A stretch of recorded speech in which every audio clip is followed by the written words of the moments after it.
ఈరోజు తెలంగాణలో మహిళల పరిస్థితులు ఏ రకంగా ఉన్నాయంటే, పుట్టిన పసిగుడ్డు నుండి మొదలు పెడితే గుడికి పోయినా, బడికి పోయినా, ఇంట్లో ఉన్నా, బంధువుల ఇంట్లో ఉన్నా, లేకపోతే పనిచేసే ప్లేస్లో ఉన్నా, బస్సులో ప్రయాణించినా, రోడ్డు మీదకి వెళ్ళినా, ప్రతినిత్యం ఏదో రకంగా అత్యాచారం జరిగిపోతున్న విషయాన్ని మనం ఒకసారి గమనించాలి. అంటే ఆడపిల్ల ఏ రకంగా ఉండాలి, ఎక్కడ ఉండాలి, ఈరోజు చదువుకుందామంటే ఊర్లో ఫెసిలిటీస్ లేక, వేరే ఊర్లలో ఉందామంటే అక్కడ ప్రభుత్వ హాస్టల్ వసతి లేక, ఈరోజు ప్రైవేట్ హాస్టల్స్ను ఆశ్రయిస్తుంటే, ప్రైవేట్ హాస్టల్ నిర్వహణపై కనీసం ప్రభుత్వ పర్యవేక్షణ లేకపోవడం అనేది చాలా బాధాకరమైన విషయం. నిన్న 2 రోజుల కిందట ఇక్కడ హన్మకొండలో ఒక సంఘటన చూసాం.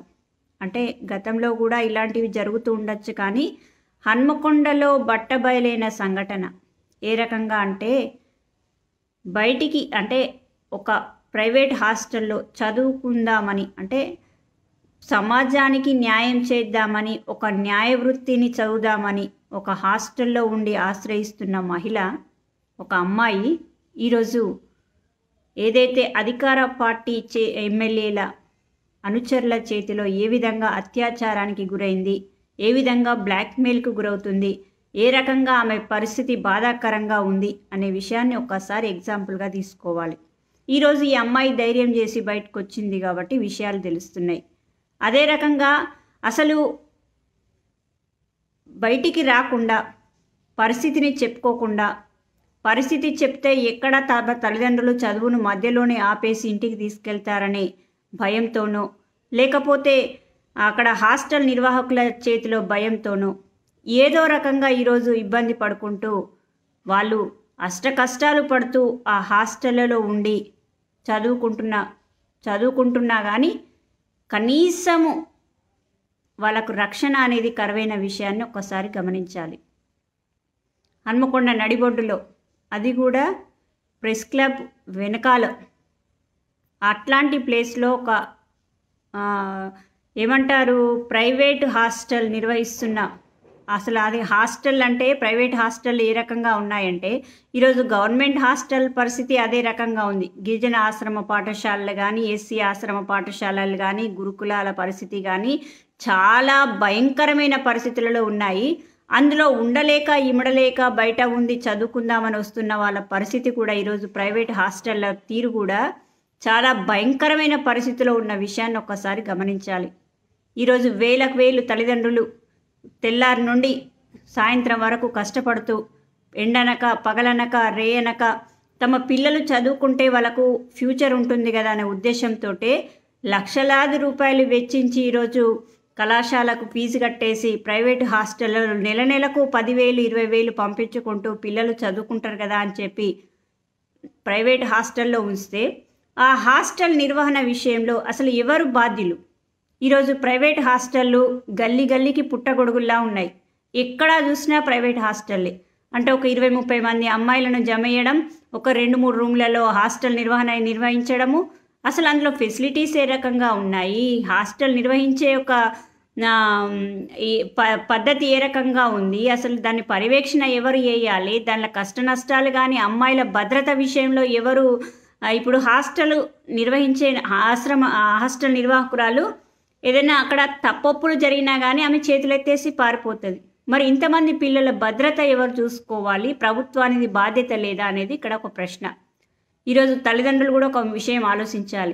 ఈరోజు మనం హాస్టళ్లలో 4,000 5,000 కట్టి హాస్టల్లో ఉంచినప్పుడు అక్కడ ఫెసిలిటీస్ ఏ రకంగా ఉన్నాయి? ఈరోజు మేము హాస్టల్కి వెళ్తే పరిస్థితి చూస్తే చాలా ఘోరంగా ఉంది.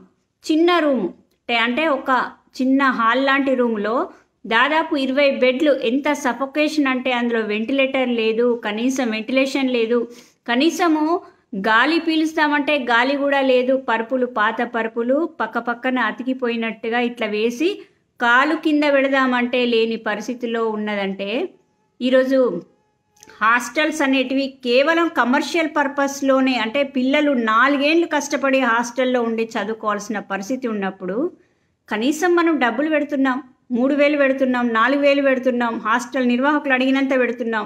మరి అసలు ఉండడానికి సరైన వసతి లేక, తినడానికి సరైన తిండి లేక పిల్లలు చాలా ఇబ్బందులు పడుతుంటే ఆ విషయాలను ఎవరు పట్టించుకోవాలి? మనం తల్లిదండ్రులుగా ఎందుకు ఆలోచించలేకపోతున్నాం? లోపం అనేది ఎక్కడ ఉంది అనేది ఒకసారి ఆలోచించాలి. ఈరోజు హాస్టల్ నిర్వహణ తీరుపై నిఘా లేకపోవడం ప్రభుత్వ తప్పిదం. ఏ హాస్టల్లో పెడుతున్నాము, ఏ రకంగా ఉన్నారు అని మనము పేరెంట్స్గా పర్యవేక్షణ చేయకపోవడం రెండవ తప్పిదం. ఈరోజు హాస్టల్ నిర్వాహకురాలి యొక్క ఆమె క్యారెక్టర్ ఏంటి, ఆమె పూర్వపరాలేంటి, ఆమె ఏ రకంగా పిల్లలను చూసుకుంటుంది, ఏ రకంగా పిల్లలను ఏ ఊబిలోకి లాగుతుంది, ఏ కూపంలోకి నెడుతుంది అనేది ఆమె పూర్వపరాలు ఆలోచించకుండా ఒక ఎదిగిన అమ్మాయిని, ఒక 14-15 సంవత్సరాలు వచ్చిన అమ్మాయిని ఈరోజు చూసాం. ఇంటర్ పిల్లలు కూడా ఉన్నారు అందులో. 14-15 సంవత్సరాలు వచ్చిన అమ్మాయిని ఆమె చేతిలో పెట్టేస్తున్నాం. ఆమె గాలికి వదిలేసి అర్ధరాత్రులు ఈరోజు హాస్టల్ చుట్టుపక్కల ఉన్న వాళ్ళు చెప్తున్నారు, అర్ధరాత్రి అపరాత్రి లేకుండా ఎవరెవరో వస్తారు, బయట మొత్తము విందులు విలాసాలు జల్సాలు అవుతున్నాయి, మేము ఉండడానికే ఇబ్బందికరంగా ఉందని. నిజంగా ఒకసారి తల్లిదండ్రులుగా మనం ఆలోచించాలి. మనము పిల్లలను కేవలము చదువు కోసమే ఆలోచిస్తున్నాము తప్ప ఈరోజు వాళ్ళ మానసిక పరిస్థితి ఏంటి, వాళ్ళు ఉండడానికి సరైన ఫెసిలిటీ ఉందా లేదా, వేలు వెచ్చించంగానే సరిపోదు, అక్కడ ఏ రకంగా ఉండగలుగుతున్నారు, వాళ్ళ క్యారెక్టర్ వాళ్ళ బిహేవియర్ ఏ రకంగా ఉంది అనే విషయంలో కూడా ఒక్కసారి మనం ఎందుకు ఆలోచించలేకపోతున్నాం అంటున్నాం. ఈరోజు ప్రభుత్వ తప్పిదం 100% ఉంది. ఈరోజు నువ్వు గవర్నమెంట్ హాస్టల్స్ నిర్వహణ సరిగా ఉన్నప్పుడు, పేద పిల్లలకు చదువుకోదగ్గ హాస్టల్ నిర్వహణ ఉన్నప్పుడు, హాస్టల్స్ ఉన్నప్పుడు పిల్లలు ఎందుకు ప్రైవేట్ హాస్టల్స్కి వస్తారు? ప్రైవేట్ హాస్టల్స్కి వచ్చిందనుకో అక్కడ వాళ్ళ నిఘా ఎవరు పెట్టుకోవాలి? అంటే ఓన్లీ గవర్నమెంట్ హాస్టల్లో చదువుకుంటేనే మా బాధ్యత, ప్రైవేట్ హాస్టల్ పిల్లలు ఏదైనా చదువుకోండి, ఏమైనా కానివ్వండి, అక్కడ ఏ రకంగానైనా వాళ్ళు ఏ కూపంలో నెట్టేసినా పర్వాలేదు, ఏ రకంగా ఇబ్బంది పడ్డా పర్వాలేదు అనే రీతిలో ఈరోజు ప్రభుత్వం వ్యవహరిస్తున్న తీరును ఒక్కసారి గమనించాలంటున్నా. దయచేసి పేరెంట్స్గా మనం బాధ్యత తీసుకోవాలి. ప్రభుత్వాలు 100% బాధ్యత తీసుకోవాలి. ఈరోజు women and child welfare society ఉంది, చైర్మన్లు ఉన్నారు, ఏం చేస్తున్నారు? ఒక శాఖ ఉంది, ఏం చేస్తున్నారు? ఈరోజు మహిళల సంరక్షణ అనగానే షీ టీంలు అని ఒకటే చెప్తున్నారు తప్ప షీ టీంల యొక్క పర్యవేక్షణ ఏది? మిగతా ఈరోజు హాస్టళ్లలో, ఇట్లాంటి హాస్టళ్లలో సంఘటనలు జరిగినప్పుడు వాటి యొక్క బాధ్యులు ఎవరు, దీనికి ఎవరు బాధ్యత వహించాలనే విషయంలో ఒక్కసారి మనం ఆలోచించాల్సిన అవసరం ఉంది. అమ్మాయిలకు కూడా ఒక సజెషన్ చేస్తున్నా. ఈరోజు అంటే ఏదైనా మన మీద ఏదైనా బలవంతం జరిగినప్పుడు కానీ, హాస్టల్ నిర్వాహకులు ఇబ్బంది పెట్టినప్పుడు కానీ, బలవంతంగా ఒక పనిలో నెట్టినప్పుడు కానీ మనం ఖచ్చితంగా ఎదురు తిరగాల్సిన అవసరం ఉంది. ఈరోజు మన ఫ్యూచర్ కోసం మనం చదువుకుందామని వెళ్తున్నాం. అట్లాంటి ఫ్యూచర్ను మనము మురికి కూపంలో పడేసుకొని దీన్ని ఇక్కడితోటే జీవితాన్ని ఆపేసే ప్రయత్నం చేయకూడదని చెప్తున్నా. ఈరోజు తల్లిదండ్రులు మనల్ని ఏ ఉద్దేశంతో, వాళ్ళు ఏ కలలు కానీ ఎంత కష్టపడి కష్టానికి నష్టానికి కన్నీళ్లకు ఓర్చి ఈరోజు హాస్టల్లో పెట్టి వేలాది రూపాయలు ఖర్చు పెట్టి, లక్షలాది రూపాయలు ఖర్చు పెట్టి ఈరోజు చదువులో మనని ముంచుతున్నారో అట్లాంటి తల్లిదండ్రుల కలల సాకారం చేయడం కోసం వేరే ఆలోచనలు, వేరే వాటి వైపు దృష్టి మళ్లించకుండా ఖచ్చితంగా అన్యాయం జరిగినప్పుడు తల్లిదండ్రులకు చెప్పుకోవాల్సిన బాధ్యత పిల్లల మీద ఉంటుంది. నాన్న, అమ్మ, నేను ఈ హాస్టల్లో ఉండలేను, నాకు ఆ రకంగా ఇబ్బంది ఉందని చెప్పాలి. తోటి పిల్లలు కూడా మీకు కన్వీనియంట్గా లేకపోతే ఖచ్చితంగా మారాల్సిన అవసరం ఉంటుంది. ఒక్కటే హాస్టల్లో 3 సంవత్సరాలు, 4 సంవత్సరాలు, 2 సంవత్సరాలు ఉండాలని రూల్ లేదు. ఎక్కడ నచ్చితే, ఎక్కడ మనకు సెక్యూరిటీ అనిపిస్తే, ఎక్కడ మనకు ఫెసిలిటీస్ సరైన విధంగా ఉంటే అక్కడ ఉండాలే తప్ప ఈ రకంగా హాస్టల్ నిర్వాహకురాలు ఇబ్బంది పెడుతుంటే, ఆమె దగ్గరికి ఎవరెవరో వస్తుంటే దాన్ని చూస్తూ భరిస్తూ ఓర్చుకుంటూ ఈరోజు మనము హాస్టల్స్లో ఉండాల్సిన అవసరం లేదు. దయచేసి తల్లిదండ్రులు ఏ ఉద్దేశంతో మనల్ని ఈరోజు చదువుకోవాలని ప్రోత్సహిస్తున్నారో ఆ ఉద్దేశాన్ని సాకారం చేద్దాం అంతే తప్ప ఈరోజు విలాసవంతమైన జీవితం వైపు దయచేసి ఎవరు మళ్ళకండి.